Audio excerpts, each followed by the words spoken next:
राधिका का एक छोटा सा पोल्ट्री फार्म था जहाँ पर वो मुर्गियों की देखभाल किया करती थी और जो अंडे उससे मिलते थे उसे बेचकर अपना गुजारा किया करती थी। रोहित बेटा, तुम इतनी ज़्यादा जिद क्यों कर रही हो? तुम अच्छे से जानती हो कि अभी मैं तुम्हारा दाखिला स्कूल में नहीं करवा सकती। मामा, अगर आप मेरा दाखिला स्कूल में नहीं करवा सकती हैं तो मैं भी भोजन आज से नहीं खाऊंगा, एक भी अन्न का दाना नहीं लूंगा आपसे। ठीक है रोहित, मैं तुम्हारा कल ही एडमिशन स्कूल में करवा दूंगी, लेकिन उससे पहले तुम्हें भोजन खाना होगा, फिर ही दाखिला होगा तुम्हारा। मामा, आप सच कह रही हैं कि आज से मैं भी अपने लिए किताबें ले सकूंगा और मैं भी स्कूल जा सकूंगा अब दूसरे बच्चों की तरह। हाँ रोहित बेटा, तुम्हारी मामा तुम्हारे लिए नई नई किताबें लेकर आएंगी। अभी मैं तुम्हारे लिए भोजन बनाकर लाती हूँ, तुम इंतजार करो। राधिका तो बहुत ज़्यादा चिंतित थी क्योंकि वो अच्छे से जानती थी कि अपने बेटे का दाखिला करवाना स्कूल में बहुत ज़्यादा मुश्किल है, लेकिन वो अपने बेटे के लिए सब कुछ करने को तैयार थी। मामा, आप देखिएगा कि जब मैं पढ़ लिख जाऊंगा तो मैं एक बहुत अच्छी नौकरी पे लग जाऊंगा, फिर आपके सारे दुख और गम दूर हो जाएंगे। जल्द ही सुबह भी हो जाती है और राधिका जल्द अपने पोल्ट्री में जाकर अपनी मुर्गियों को दाना डाल देती है और उसके बाद प्रिंसिपल साहिबा के पास जाती है। राधिका, तुम्हें स्कूल में आने की क्या आवश्यकता थी? अंडे तो हमारे घर में कल ही पहुंच गए थे, अगर पैसे चाहिए तो बता देती। नहीं मैडम जी, मैं यहाँ पर पैसे की बात करने के लिए नहीं आई हूँ। मैं चाहती हूँ कि मेरा रोहित बेटा भी आपके स्कूल में ही पढ़े।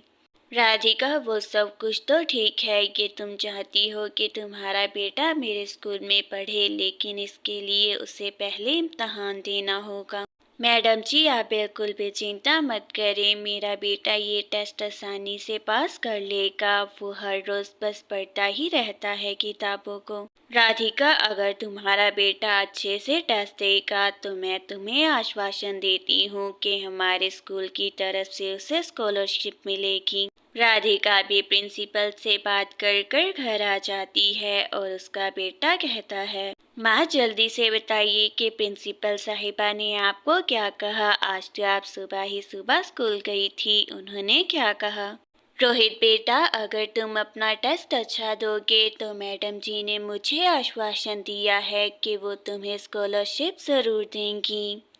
माँ, आप देखिएगा कि मैं टेस्ट पे बहुत अच्छे मार्क्स लाऊंगा और मैडम जी मुझे स्कॉलरशिप ज़रूर देंगी। अब मैं पढ़ने के लिए जाता हूँ। रोहित तो आज बहुत ज़्यादा ही खुश था और वह जल्द ही जाकर कमरे में अपनी किताबें निकाल कर ध्यान से पढ़ना शुरू कर देता है। रोहित को तो पढ़ते पढ़ते रात हो जाती है। कितनी रात हो गई है, रोहित अब तक भी पढ़ाई कर रहा है। मुझे ही जाकर उसे लाना पड़ेगा, उसे अब सुला देना चाहिए। राधिका तो जल्द ही रोहित के पास जाती है और कहती है उससे, रोहित बेटा, अगर इस तरह ही तुम पढ़ते रहोगे तो तुम्हारी तबीयत खराब हो जाएगी। चलो मेरे साथ कमरे में जाकर अब सो जाओ। मामा, मेरी पढ़ाई तो बस खत्म ही हो गई है। मैं तो सारी किताबें रख कर आपके पास ही आने वाला था, आप उससे पहले ही आ गई। मैं अच्छे से जानती हूँ कि अगर अब भी मैं ना आती तो तुम्हें पढ़ते ही रहना था। चलो अब उठ जाओ और मेरे साथ ही चलो कमरे में।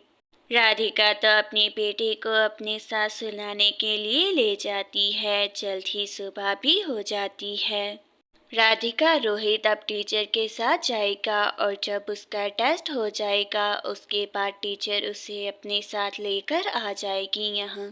आप बिल्कुल भी चिंता मत करें प्रिंसिपल साहिबा, मैं बहुत अच्छे से रोहित का टेस्ट लूँगी और जब हो जाएगा तो उसे ले आऊँगी आपके पास। रोहित बेटा, अच्छे से टेस्ट देना और जो कुछ याद किया है वो सब कुछ टेस्ट में लिख कर आना और टीचर की हर बात सुननी है तुमने। और कुछ ही समय में रोहित का टेस्ट भी हो जाता है। मैम, रोहित का तो मुस्तकबिल बहुत ज़्यादा रोशन है, ये बहुत ज़्यादा ज़हीन है और आगे चलकर बहुत ज़्यादा कामयाबी हासिल करेगा। जाओ रितिका, रोहित का जाकर स्कॉलरशिप में फॉर्म फिल कर दो और जाकर रोहित बेटा को सब टीचर्स और स्टूडेंट से मिलवा कर लेकर आओ।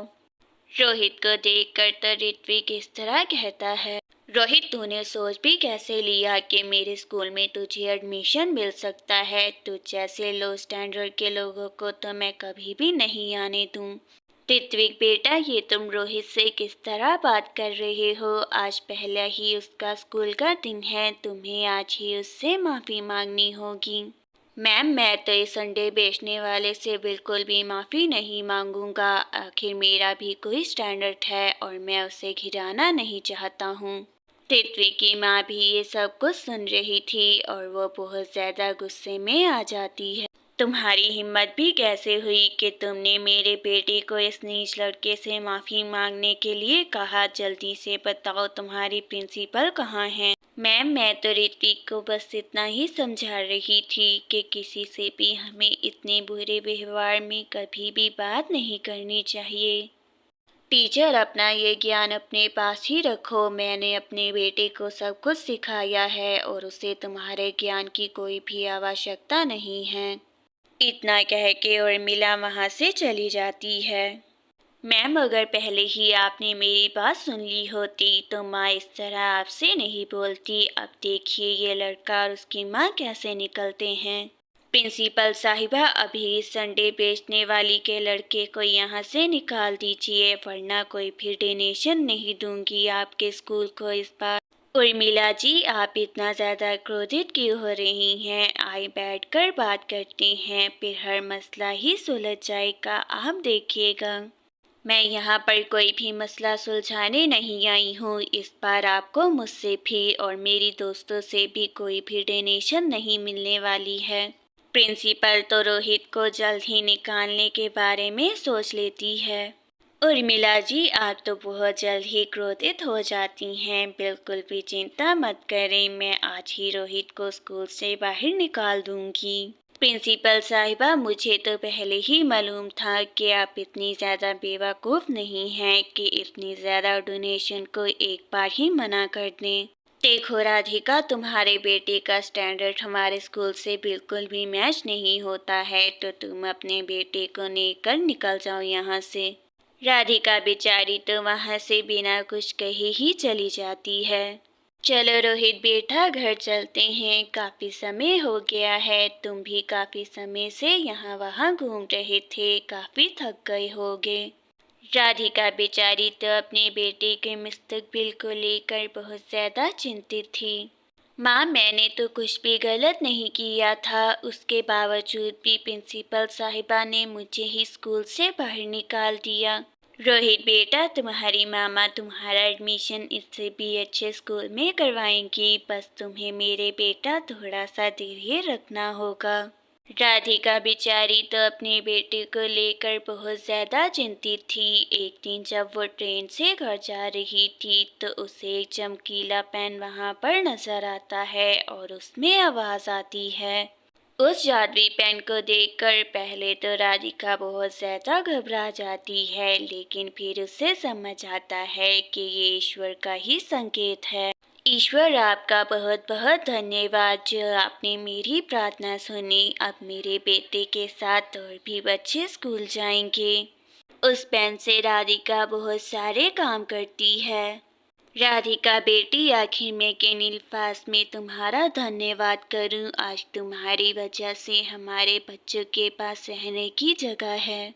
माँ जी, इसमें मेरा कोई भी हाथ नहीं है, ये तो सब कुछ ईश्वर की देन है और ये सब कुछ उनकी वजह से ही मुमकिन हो पाया है। हाँ बेटी, मैं जानती हूँ कि ये सब कुछ ईश्वर की ही देन है, लेकिन जो तुमने किया वो किसी के लिए कोई भी नहीं करता है।